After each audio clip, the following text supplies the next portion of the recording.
Good morning and hello, everyone. I'm Brett Steele, Dean of the UCLA School of the Arts and Architecture, coming to you live this morning from the Broad Arts Center here on the UCLA campus this morning, Saturday, June 13th, 2020. As I address our incredible graduating class of 2020, I want to first speak to everyone here, not as a dean or as a member of faculty, but instead as one voice in a school of 1,000. I'd like to speak here to the extraordinary moment we all find ourselves in, nearing the middle of an already long and extraordinary and extraordinarily unpredictable 2020 year. This morning, we all mourn the death of George Floyd. His 2020 year, like his life, was brought to an abrupt, tragic, and mindless end not so many days ago. While we were all going about our lives as our academic year was finishing, his life was ended. This past week, George Floyd was laid to rest. He is the latest in a too long list of Black people who have died at the hands of police, at the hands of people whose job it is to protect and serve. Breonna Taylor, Alma, and so many, many others, and for so very, very long. In the past few days, their murders have snapped us all to attention once again. Their murders have forced us all, must continue to force us all to face directly and work to undo racist discrimination. We must all, me, you, our school, our campus, we must all address and work together to rectify racial injustices of the past and of the present and of the now. Many of us, myself included, are seeing anew the privileges we were born with.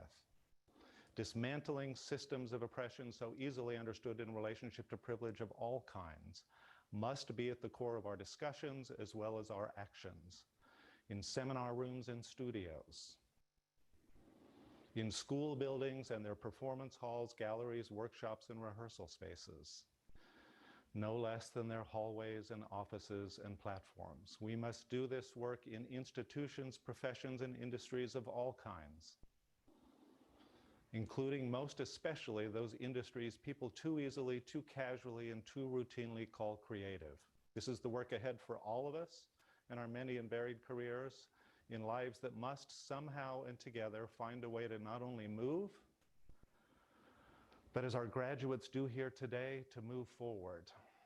So, to you graduates especially, you have my commitment that we all at the School of the Arts and Architecture will amplify our own efforts to lead the way. We will all work to make a more just and with that more fundamentally durable world. As a school and a community, we are dedicated to this core mission. For a school like ours, this means attracting and retaining a more diverse faculty, staff, and student community. This means better training and supporting our community in how to be more inclusive and understanding of differences. This means guaranteeing that students can safely share their concerns, be guiding lights, and be treated seriously and with respect. This means transforming curricula to be in alignment with these values. These are all steps we will continue to take, and with a renewed urgency for the making of a more fair and just world into which all of you graduates go to today. In this first ever virtual commencement, we come together here to do what matters so much: celebrate you, this year's 2020 graduates of the UCLA School of the Arts and Architecture. I congratulate you, of course, and as do all of us here in the school, as do your friends and family and loved ones. I know this virtual event is most definitely not the way any of us might have expected to mark this great milestone in your brilliant lives. In fact, this celebration is but one of many accommodations you've all had to make over the past several months. But know this too: when we are able to do so, we will come together again, in person, once again, to do what we're going to do here today, which is celebrate each and every one of you for everything you've accomplished. As I prepared these remarks the past few days, I've been thinking and marveling at what you all have done to reach this moment, the adversities you've endured, the challenges you've overcome, the expectations you've surpassed. Despite our physical distance here this morning, and despite the extraordinary challenges of the past few months especially, the incredibly human rites and rituals and joys of this graduation endure.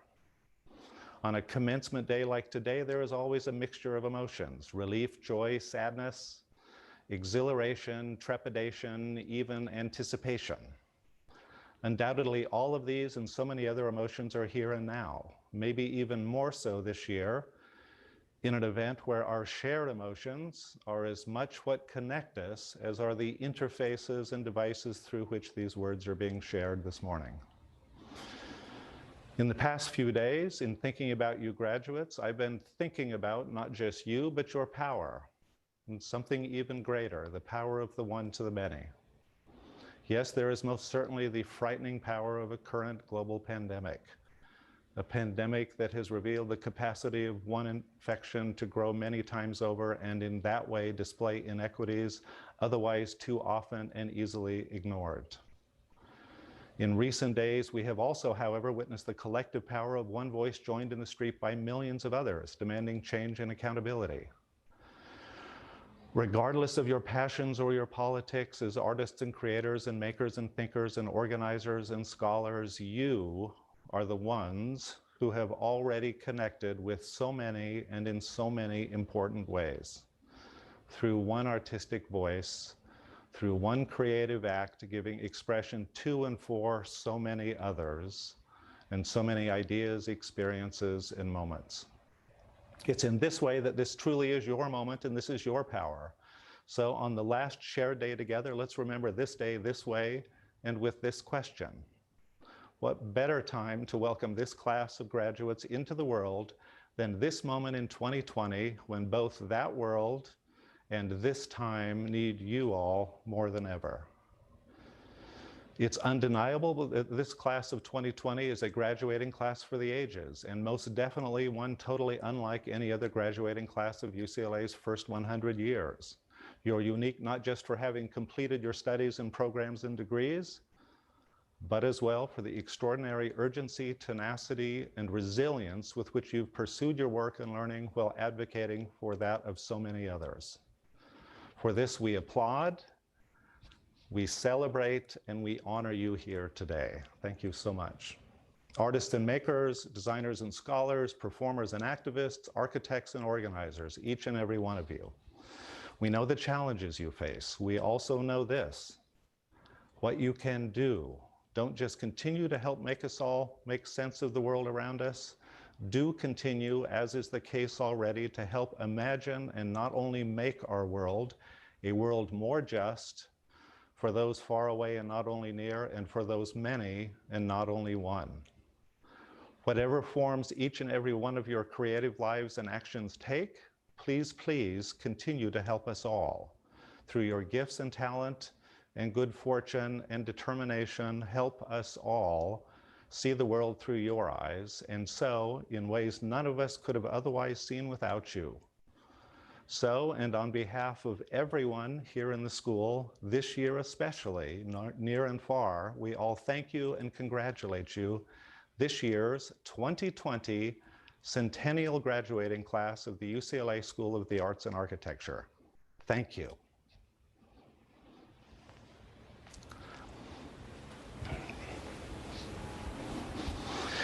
It's now my great honor to introduce our keynote speaker this year, someone who herself understands the power of the one to the many in the most extraordinary, meaningful, and human of ways. Yasmin Laurie is an architect, an advocate for social justice, and a champion of environmental stewardship. Yasmin joins us here in Westwood this morning from her evening, exactly 12 hours away, in her home country of Pakistan, where Yasmin has spent decades fighting for better living conditions for tens of thousands of people, whose lives have been impacted by her incredible vision, hard work, and relentless imagination. Yasmin has, for decades, engaged in humanitarian relief work in villages and cities, building homes and communities affected by floods and earthquakes with a philosophy she has sometimes called barefoot social architecture. More often than not, Yasmin has designed on behalf of those who cannot afford shoes, let alone built spaces. She has worked tirelessly on behalf of those who lack political or social power, but not needs. She builds for those individuals and often in dusty rural places, in distant villages with local and durable materials, where she uses traditional building techniques not as ideas or let alone ideals, but rather because of the opposite. They are readily available realities. Yasmin was the first female architect in Pakistan. She has battled discrimination in her home country and in her chosen profession throughout her long and accomplished career. She has also worked tirelessly to not only organize and build, but also preserve the artistic and architectural legacy of her country. Above all, she has led by example, showing architects and artists and designers that social justice not only has a place at the center of our creative worlds, but as well is something to embody in everything we do, which of course, Yasmin Lari already does. Please join me in welcoming, live from Karachi, Pakistan, Yasmin Lari. Thank you. Hello, everybody. Greetings from Pakistan. Congratulations to all graduates of the UCLA School of Arts and Architecture. You can be justifiably proud for having successfully accomplished the rigorous and demanding years at such a renowned institution. Congratulations also to all the parents, grandparents, families, and friends for your role in nurturing another young generation of great promise. And congratulations to the committed faculty members who have been there every step of the way. I have to say that when I received the gracious invitation from Dean Steele, I was a little surprised. I thought he was being kind because my son Mihail Lari and son-in-law Scott Murray are so deeply connected to UCLA and the Hammer. I wondered, how could a university in the US be interested in inviting a barefoot architect such as myself, who relinquished her elite status a couple of decades ago? As I explored further, I discovered that unlike other institutions, UCLA holds a profound belief in the tenets of social justice. I'm therefore truly honored to be invited to speak at this important occasion to graduates whose spirit for social good resonates with my own struggle for social and ecological justice for marginalized sections of society. You know, this has never been more important in the world and never been more important right where you are today, especially these last few weeks. I salute the young people of America, such as yourselves, and my own grandson Shay, who's in college in California, and legions of others, regardless of the threats they face, are walking the streets of America every day, vociferously raising their voice for justice. Now, living in a third world country, for me, the pursuit for justice has been paramount. As you may be aware, I decided to push for low-cost, zero-carbon, zero-waste through a strategy called Barefoot Social Architecture, or BARSA, for the disadvantaged. This came about as a result of my walking barefoot in empathy with those who are today my fellow travelers. Last year, I was delivering a keynote at the Vienna Biennale on the use of my barefoot model as a mechanism for healing the planet. I found that many in the audience were perplexed and asked, why barefoot? I had to respond, it is because the work I do today is with people who walk barefoot. They have no shoes. I had overlooked that in affluent countries, nobody is used to people walking without shoes. Of course, in my country, a vast number are without shoes because of lack of resources. But walking barefoot also helps you to respect the soil on which you tread. It is due to the inspiration gained from Pakistan's age-old vernacular traditions that I feel compelled to utilize the planet's resources in a judicious manner.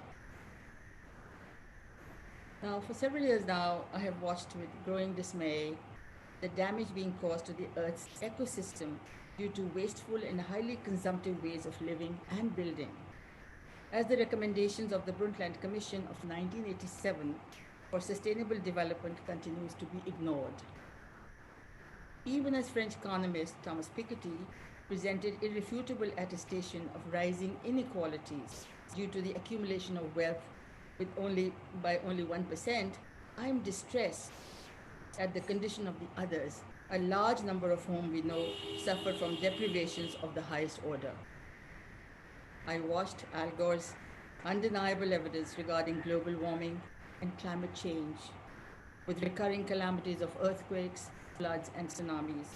And even as 189 countries signed the Paris Climate Agreement COP 2015, we know that the agreed 1.5 centigrade temperature rise remains elusive.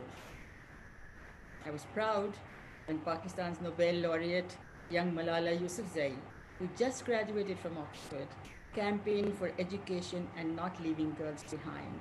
But I'm disappointed that my country and many other less developed countries, or LDCs, continue to have the lowest education rate for girls. And I'm desolate as women's voices continue to be muffled, in spite of the Me Too movement, and women leadership figures remain abysmally low with no hope of gender parity.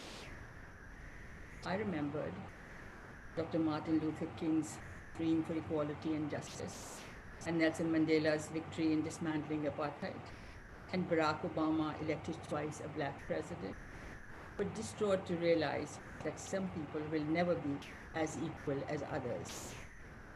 And like the multitude of protesters in the United States and around the world, I'm heartbroken that racism thrives in the 21st century, and the vulnerable Breonna Taylors and George Floyds of the world seem forever to be targets of brutal victimization. And then is COVID-19, a virus that knows no borders, which underscores tragedy, the fragility of human life with no assurance of safety due to your wealth or status, but has impacted minorities at such high rates in the United States. But I'm also optimistic that the realization brought about by the pandemic and the light that, as so many of you are shining on institutionalized discrimination, will lead to the fashioning of a more equitable world. As financial markets lose trillions of dollars, we know that investment directions in visual and creative arts will be forced to seek altered priorities. And we must be ready for a paradigm shift in our design conceptions as we prepare ourselves for a world that requires a major reset. This may be unsettling, as there is a great deal of comfort in opting for well-trodden avenues, but I can tell you from my own experience, nothing could be more enriching than the exploration of an unpaved vagabond pathway. Imagine what could be if you assume the lead to fashion a divergent but more egalitarian, just and humane world, and transform the present carbon-intensive environment through an inspired visual arts vocabulary which would tread lightly on the planet. Imagine if you create art and design not for just the select few. After all, it is the power of design that will be in demand, because as the levels of inequalities and poverty rise, there is a mass of humanity that needs excellence of design for their survival. Remember, it is not only the privileged who have a right to enjoy handsomely designed environments. The disadvantaged and those that live at the margin need more, not less design to achieve a better quality of life. As more studies emerge regarding the nexus between climate crisis, pandemics, and poverty, there appears an opportunity for spawning of a multitude of green strategies. As UN Secretary General Antonio Guterres articulated this recently, and I quote, "By making the transition to low carbon, climate resilient growth, we can create a world that is clean, green, safe, just, and more prosperous for all." As the lockdown comes to an end, we are confronted with an entirely variant worldview that will lead architecture and urbanism, especially, into divergent directions. The question is, will architects continue to design iconic and ostentatious megastructures, Or will they veer towards democratization of architecture based on community participation, co-building and co-creation, a new way of conceptualizing? Can the use of high energy consumptive cement and steel be minimized by creating hybrid structures? Combination of high carbon skeleton with low carbon infill and finishes, incorporating my favorite zero carbon materials, lime instead of cement, bamboo rather than wood, and lime stabilized earth and aggregate that will make cement concrete redundant. Inevitably, New York, with its highest infection rate and its high carbon, high density glittering towers, will no longer be urbanist future beacon. Instead, as we get accustomed to carrying out business remotely, maybe eco-urbanism will take root, drawing upon age-old wisdom and traditional environments found in countries such as Pakistan. Aiming for low-rise, medium-density formations with open-to-sky terraces for families to remain in contact with nature when a pandemic strikes, with pedestrian enclaves and local round-the-corner shopping without being disrupted by vehicular traffic, which should be rightly relegated to the periphery. As the need for extensive vehicular mobility is curtailed and consumption levels are reduced, in the New World Order, what if eco-cities could embody the virtues of carbon-neutral environment, nature conservation and biodiversity enhancement, and conversion of existing vehicular roadways into landscaped, forested walking streets for lowering pollution levels, interventions that lead to better health and well-being of humankind. Because make no mistake, human and planetary health will now take center stage. What if creative professionals switch to more sustainable lifestyles, adopting movements such as transition design or degrowth in the West, or my own barefoot social architecture for sustenance of the disadvantaged in the third world? And this is the time that credence must be given to women designers. Their voices must be brought to the table in an effort to fashion a compassionate and humanistic world without conflict and exploitation. This is also the time for all of you here today, imaginative, creative thinkers with the capacity for enterprise and adventure to provide leadership to the world. Even as you may be dismayed by what you are, what you see, these challenging times may also present exceptional opportunities for mending the existing imbalances and stitching the highly damaged tapestry of our planet. Now, what was it that Vincent van Gogh said? I dream my painting and I paint my dream. Class of 2020, as I wish you bon voyage on your new journey, I urge you to never stop dreaming, whatever the odds. God bless you and Godspeed. Goodbye.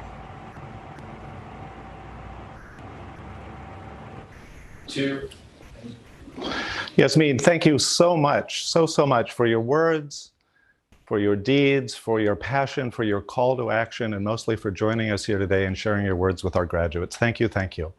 It's an immense honor, and I look forward to us being able to host you here on campus when you can do that in person, and for all of us to carry forward the work that you've been doing. I'd like now to briefly recognize members of our faculty who for the past several months especially have undertaken the Herculean task of transitioning this school to remote instruction and who have done so brilliantly. Thank you. The spirit, empathy, and resilience with which you've met these challenges has been inspiring to all of us and not just our students and graduates. I'm proud to be your colleague and collaborator, and thank you for all of the hard work. Not only your incredible efforts these past few months, but your passion throughout the year. Our faculty, as well as all of our staff, are truly the heart and soul of this school and play an immeasurable role in the success of our graduates. For all of you, thank you so much. Now, I'm pleased to present the 2020 Graduate Student Speaker for the School of the Arts and Architecture. This honor rotates every year to one of our departments in this school, and this year we have a graduate from the Department of Design Media Arts. It's my pleasure to introduce Dalina Tran.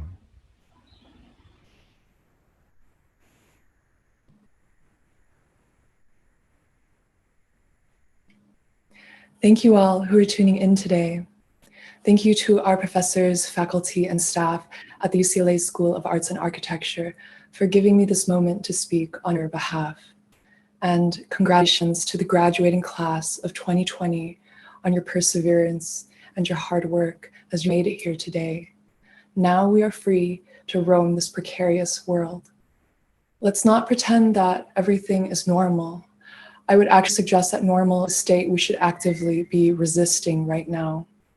At the start of 2020, we were threatened with fears of a next world war as tensions with Iran escalated. Now, people across the US protested no war with Iran, yet the stock prices in our military industrial complex skyrocketed, reminding us that imperialism and the capital rooted in violence are at the heart of our healthy economy. And a healthy economy is what validates business as usual. When COVID-19 came, it upended our daily lives. As students of the arts, we lost access to our classrooms, our facilities, our schools, and most importantly, our sense of community. With the new White Gallery doors closed, our cohort in Design and Media Arts actually adapted the context of our MFA exhibition for the web. Many of us had alternate means of fabrication, while others completely reconsidered our projects. And the 11 of us shared our frustrations, our plans, memes, and methods of implementation with each other.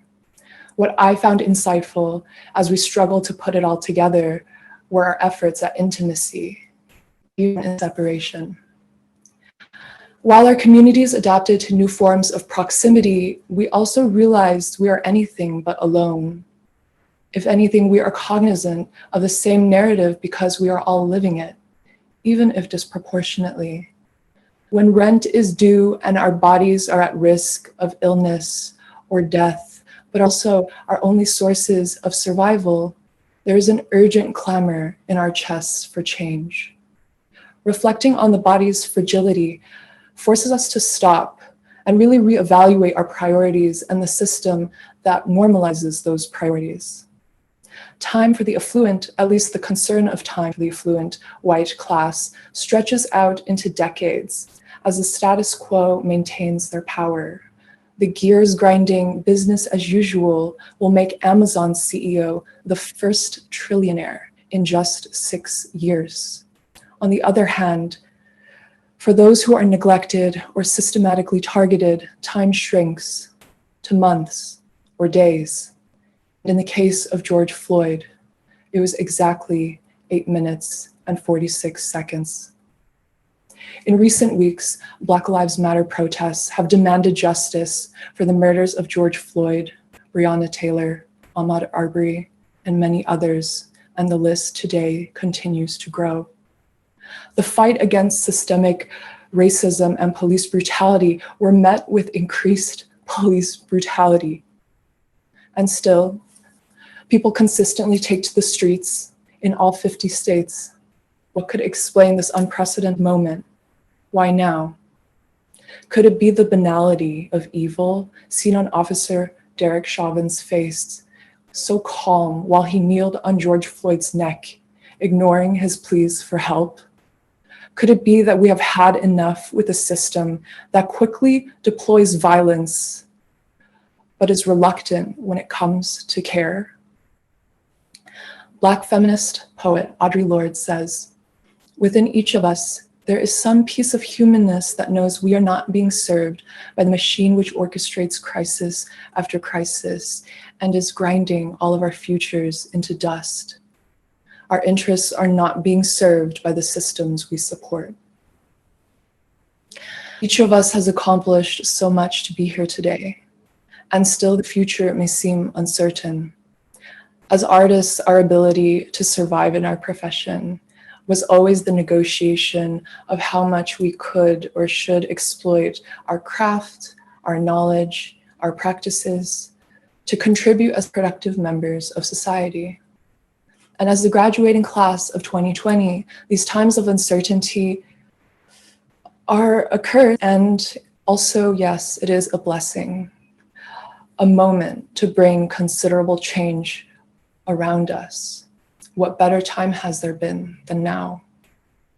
And as the economy starts to open up again, to try to bring things back to normal, the question I have for all of us is, what can we do to make sure that the systems we support are serving our interests?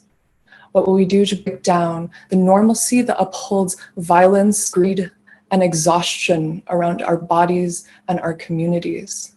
How can we use the unpredictability of our artists to imagine and implement a future that cares to include everyone? Thank you and congratulations. Thank you so much, Dalina, for your powerful, powerful words and speech. Now I'm pleased to present the 2020 Undergraduate Student Speaker for the School of the Arts and Architecture.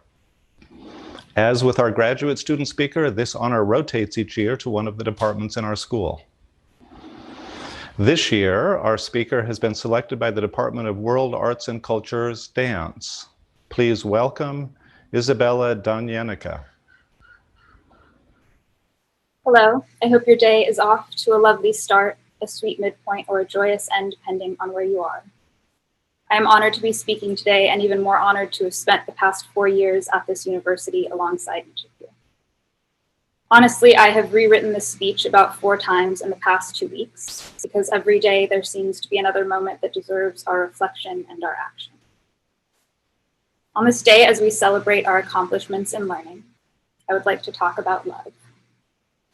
In Bell Hook's book, All About Love, she defines it as a combination of trust, commitment, care, respect, knowledge, and responsibility. She asks us to consider love as a verb, as a collection of actions. She calls on us to cultivate and maintain a love ethic, not only with our loved ones, but also politically and socially. Love, then, is a practice. This definition of love is very relevant right now, amidst the pandemic and the ongoing fight to dismantle white supremacy and systemic racism in this country. I keep hearing the term love misused, even used tactically to invalidate pain and downplay outrage. Los Angeles Mayor Eric Garcetti, for example, issued a tweet 2 weeks ago telling us to walk in love. He said this after calling in the National Guard. He said this after proposing a budget that gives over half of our city funds to police, over community investment, housing, emergency management, cultural affairs, parks and recreation. I've seen a similar disconnect between words and actions at UCLA. In the past 4 years that I have been privileged to be a student here, I have also seen the UC administration deny AFSCME workers fair pay and healthcare year after year, deny graduate students cost of living allowances. Last week, I was horrified when a friend from the WAC department texted me to tell me that LAPD had detained protesters at, of all places, our beloved Jackie Robinson Stadium. Choices by the city, by the UC system, and by UCLA only perpetuate racially and economically oppressive systems. They are abuses of power, not acts of love. At the same time, so many individuals at this university, students, staff, professors, facility workers, lab techs, continue to act, to share knowledge, and to care for one another in ways that go far beyond their titles and job descriptions. I'm thinking of the department chairs and professors who stood with graduate students this past winter, of students who walked out of class to support AFSCME workers, of my friend Anna Cho's son from the art department, who took it upon herself to organize and lead a course on art making as a way of engaging with decolonial approaches, critical race theory, and gender studies. I am so grateful to have witnessed and at times participated in these truly loving acts. I was homeschooled for much of my childhood. A lot of my early education took place around the kitchen table that I'm giving this speech from today. Learning took place with family members, with friends, with neighbors, with a lot of artists. It was based on impromptu conversations about creative problems and current events. In my personal experience, when learning is approached as an engagement in mutual growth, when education moves beyond intake and accumulation to dialogue, listening, and action, that is where love is most present. Of course, UCLA has incredible libraries, facilities, and scholars far beyond anything in this living room. But the moments where I have simply sat down to talk with many of you, friends and professors alike, are the moments I am truly most grateful for. It is through these continued relationships and conversations, especially the difficult ones, that we might be most able to disrupt and make change.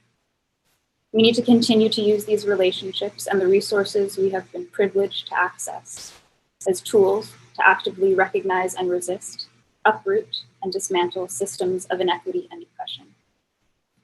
Circling back to bell hooks, she says that in order to awaken to love, we have to let go of our obsession with power and domination. That we should instead make our choices with honesty, openness, and integrity. To love, we need to align our actions with our values.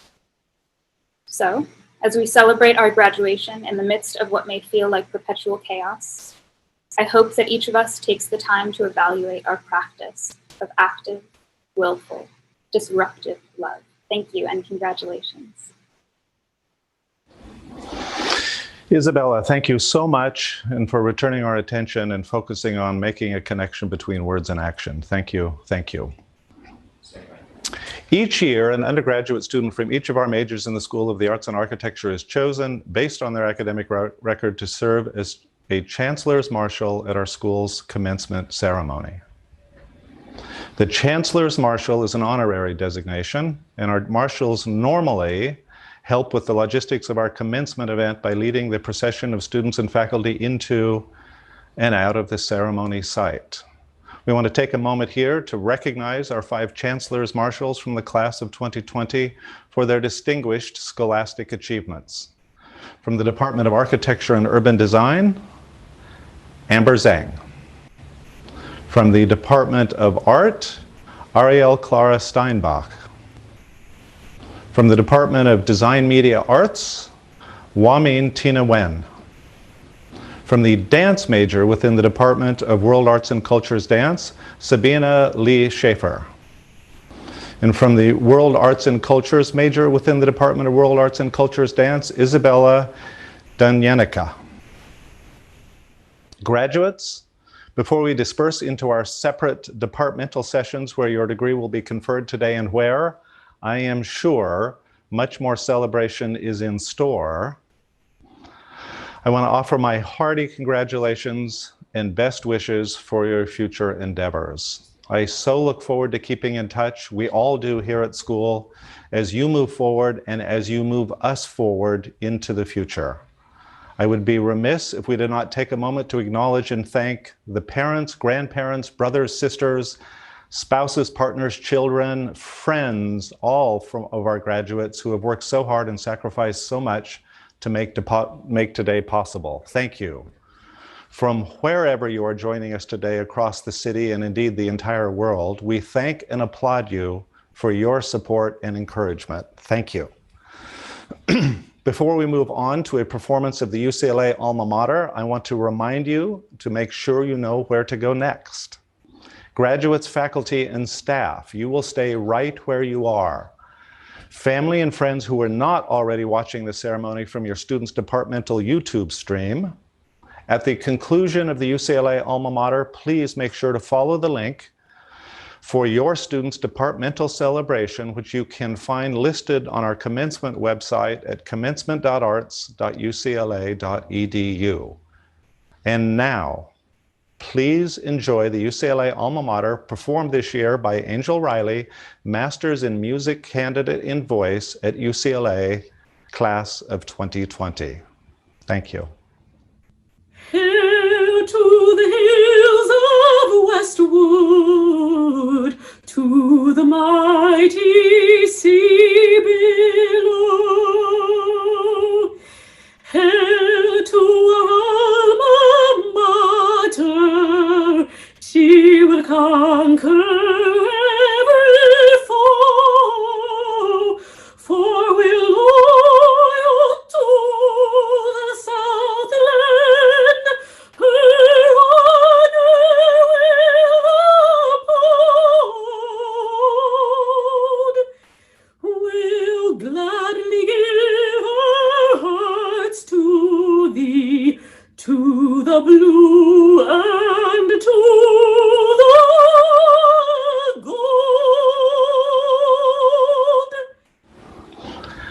So everyone, this concludes part one of the School of the Arts and Architecture commencement ceremony.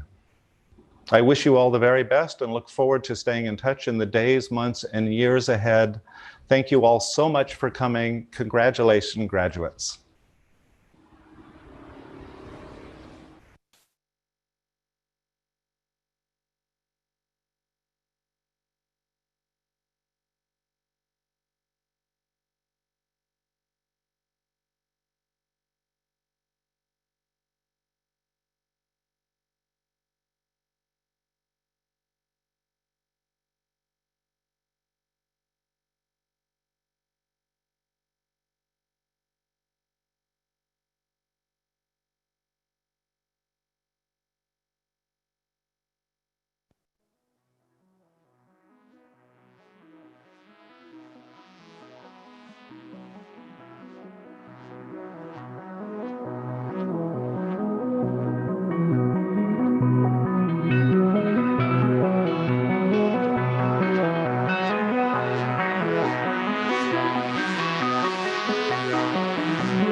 Designs Class of 2020.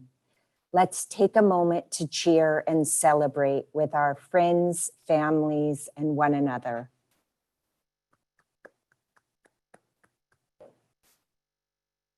Today, we celebrate your incredible accomplishments, focusing on your perseverance, hard work, and passion.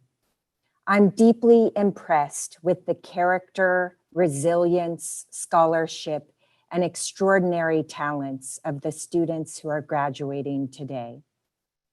This year has challenged us in unexpected ways, and yet the work presented earlier this week at our year-end exhibition was thought-provoking, captivating, and beautifully crafted. This is evidence of the steady commitment of students to give precise vision to the ideas that motivate them and to engage in dialogue about the social and cultural implications of their visions. Importantly, AUD students are supportive and encouraging of one another, and witnessing this camaraderie is perhaps my most rewarding aspect of teaching here. 2020 has isolated us from one another physically. However, these circumstances have only strengthened the bonds between students. The intensity and demands of architectural education forges a solidarity among students, uniting them in common purpose to sponsor new forms of collective human experience through the instruments of drawing, image, and story. The future, as foretold by the thought leaders we celebrate today, is an enlightened one. It's optimistic, informed, and principled. We look very forward to the futures that your work will elicit. So I'd like to return to back to commencement and a celebration of your academic accomplishments. I have the honor of announcing the names of those receiving a Bachelor of Arts degree.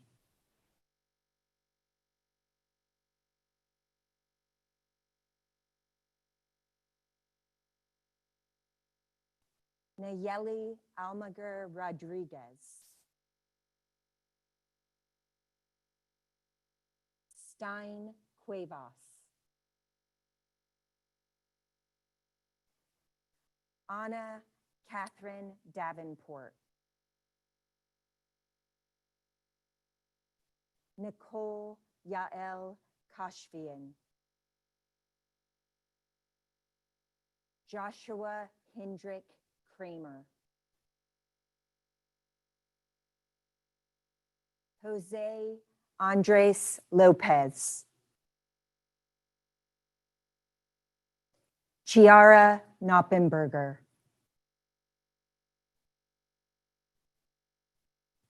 John Clinton Northrop II.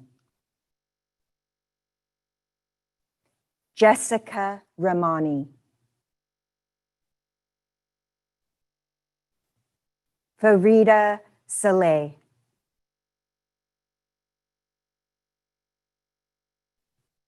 Krisakan Savathasuk. Andy Jesus Set. Catherine Taylor Strawn.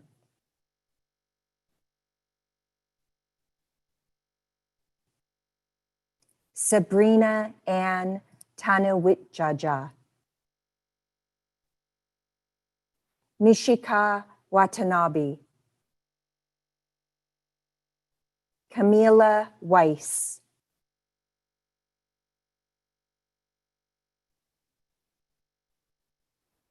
Pinyan Wu.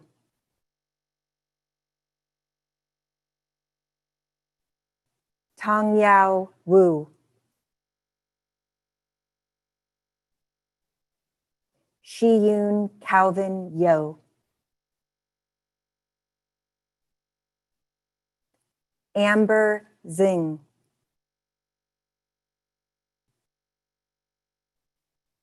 Xiang Zhang. Now I have the honor of announcing the names of those receiving a Master of Architecture I degree. Shani Albalak. Megan Barucham.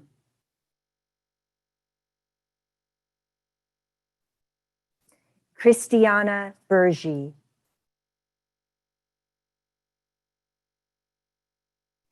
Kate Carlson.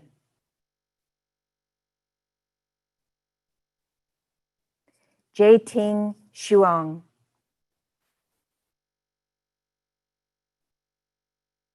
Samantha Patricia Crawford, Michael Dupre,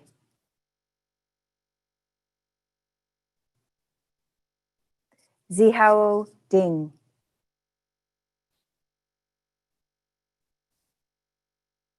David Ehrlich,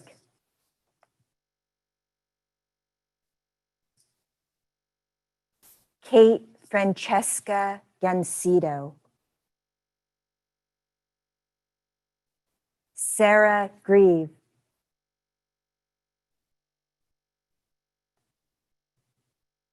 Yu Han,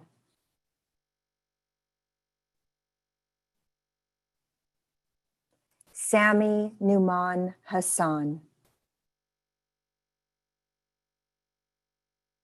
Jaravuth Hav,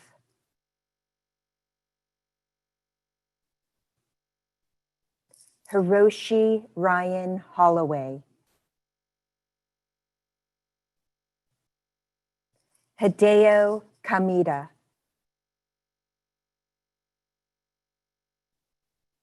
Ching Annie Cao,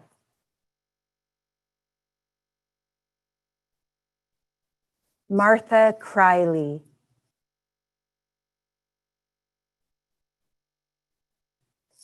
Rain Barsley Laborde, Sunghoon Nathaniel Lee, Florian Lippenard,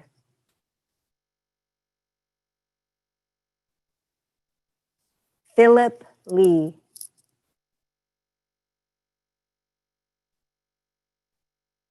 Ziyao Li,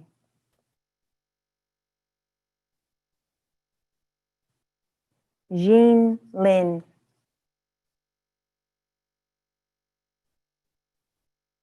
Yushun Min,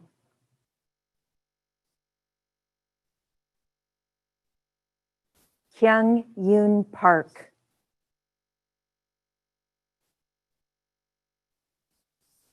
Georgia Pogus,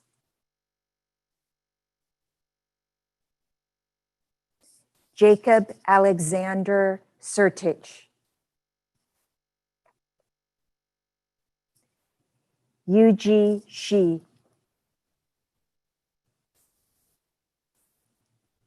Daniel J. Scalar, Noam Kahana Taylor, Heather Tipton,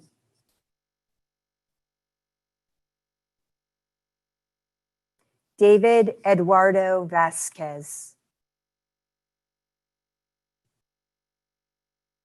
Teodora Velkova,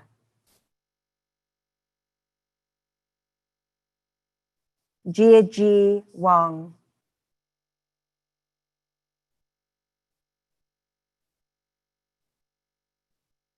Ada Luchao Wang, Wandi Wang, Chloe Jasmine Watson,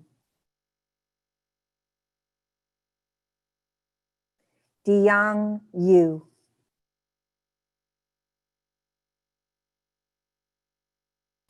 Irfan Ryan Zamani,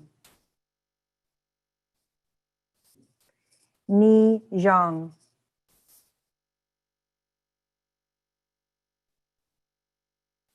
Peiwei Zhang,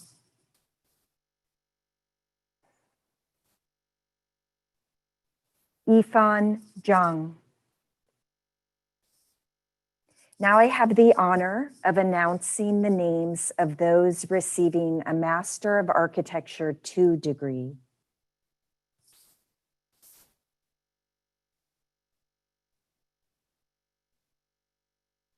Aaron Carcamo,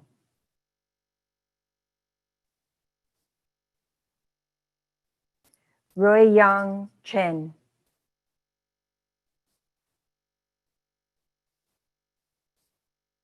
Shuaizhang Chen, Wian Wu Choi,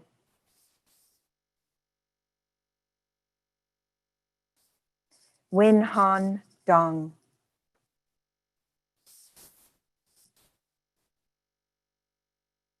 Rivati Ganesh,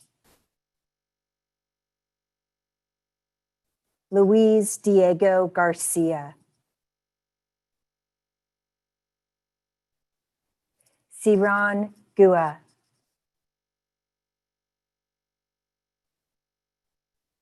Anatoly Gorgiadou, Ali Hussein Hakami,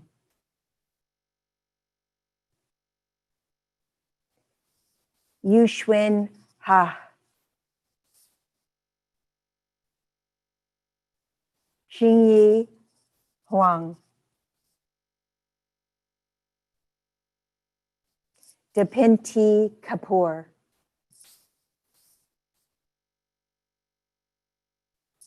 Onur Koyan,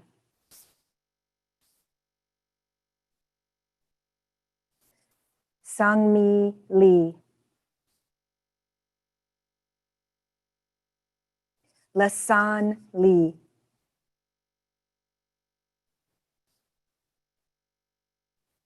Xingyang Li,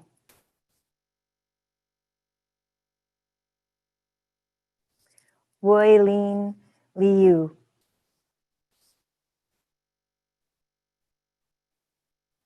Songhang Liu,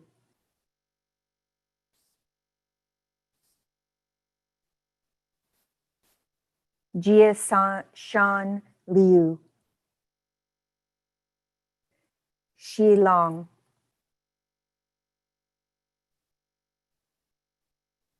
Alikya Maladi,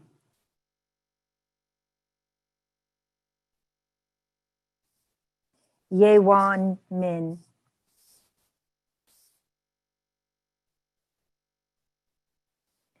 Yashi Min, Akshara Mole,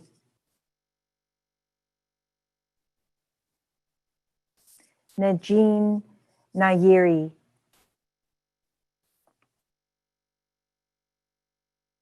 Miha Oswal,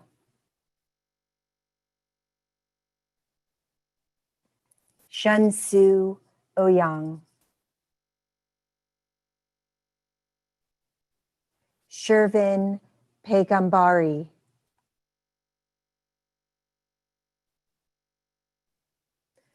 Gaurav Puri, Akash Ragdi,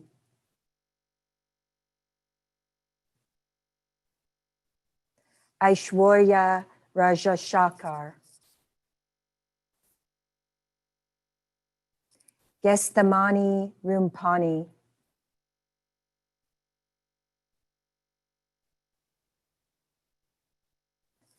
Kalshil Ketan Shah, Pranay Sharma,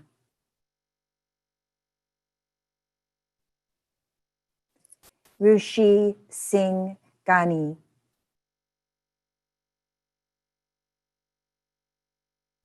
Tianyi Song,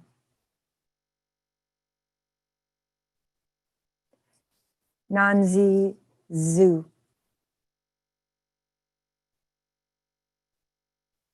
Shinmayi Suri,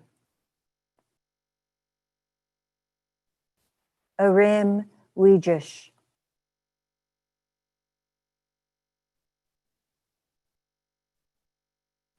Jingyi Wang, Shilin Wang, Tong Wang,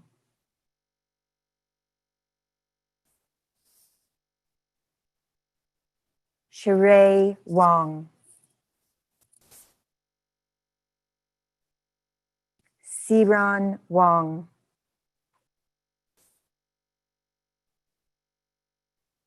Xiyan Wang,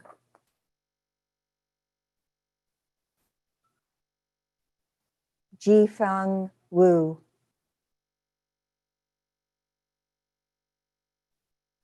Yiyin Wu,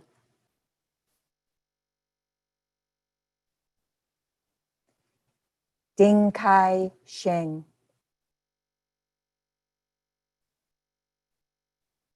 Wei She,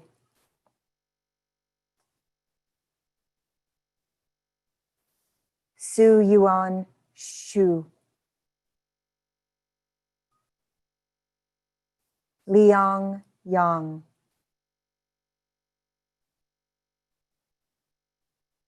Ruhan Yang,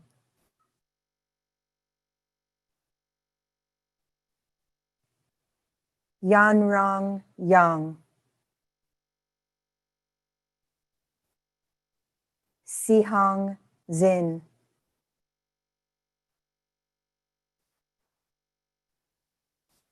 Linyi Zhang, Wenjiao Zhang, Xiaoman Zhang,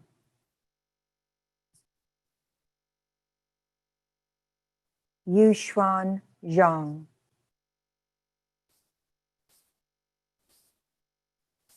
Yusi Zhang,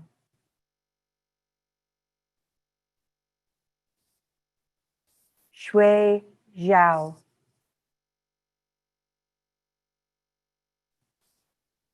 Zhe Zhao. And now I have the honor of announcing the names of those receiving a Doctor in Philosophy of Architecture degree. Rebecca Shui.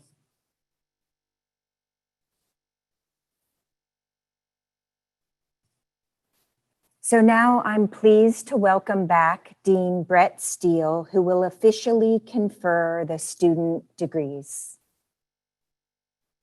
Thank you. First, to our graduate students.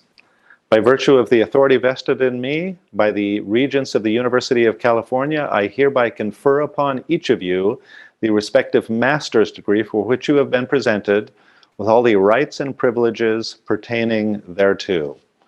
Congratulations. And now to our undergraduate students. By virtue of the authority vested in me by the Regents of the University of California, I confer upon each of you the bachelor's degree for which you have been presented, with all the rights and privileges pertaining thereto. Well, there is clearly nothing conventional about the form of our ceremony this year. The turning of the tassel is a centuries-long academic tradition for students earning the bachelor's degree. For those undergraduate students who have or perhaps made their own mortarboard and tassel this year, now is that moment. Starting with the tassel on the right side of the mortarboard, I ask you now to join the select company of UCLA graduates by moving your tassels to the left. Congratulations. Congratulations to you all. I hope you'll take a moment to acknowledge your incredible accomplishments. Your intelligence, talent, and commitment will serve you well in your careers and will serve all of us well in our futures. As an alumnus, you are an integral part of the UCLA Architecture and Urban Design community and will be here to support you long after you graduate. Please keep in touch. Now, please take a moment to find links to the after party. Please join us in one of the rooms hosted by studio faculty for you and your families. It's a space for you to reconvene and celebrate the end of the year. The individual links for these sessions can be found on our website, www.aud.ucla.edu. Just click on the UCLA School of Arts and Architecture 2020 Commencement Ceremony news item located on the upper right of the front page. The password to all the Zoom rooms is UCLA AUD. I hope to see you all there.